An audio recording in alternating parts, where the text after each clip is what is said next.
Accepteriez-vous, pour être parfaitement concret, de synthétiser vos développements relatifs au champ et modalités d'application du nouveau dispositif de taxation régi par l'article 774 bis, faisant l'objet de commentaires administratifs contestables, de résoudre le cas pratique suivant? Oui, bien sûr, avec plaisir.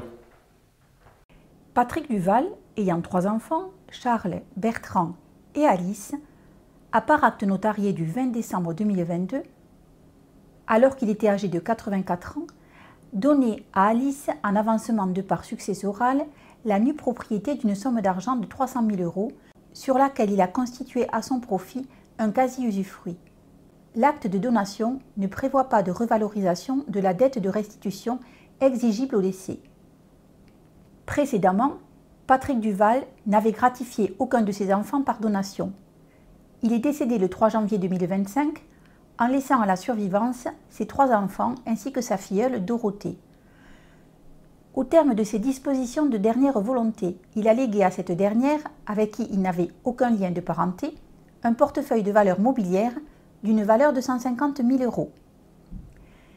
La succession comprend divers biens, en ce compris le portefeuille objet du legs susvisé et les meubles meublants évalués par inventaire, d'une valeur de 1 700 000 €.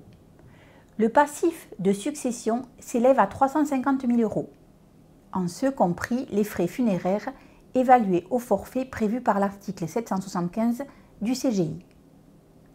Il comprend également la dette de restitution due à Alice conformément à l'article 587 du Code civil d'un montant de 300 000 €. Pouvez-vous s'il vous plaît nous indiquer comment les droits ont été calculés lors de la réalisation de la donation consentie à Alice et nous indiquer pourquoi cette donnée est importante et nécessaire pour pouvoir procéder au règlement de la succession de Patrick? Alors effectivement, pour résoudre notre cas pratique, on a besoin de connaître cette variable du montant des droits ayant été perçus lorsque la donation de la nue propriété a été consentie à Alice.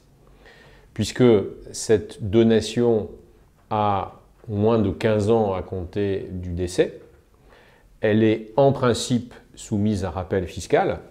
On va voir ensemble que lorsque l'article 774 bis s'applique, eh bien, ce rappel sera neutralisé. Alice pourra à nouveau bénéficier des abattements et des tranches ayant été utilisées.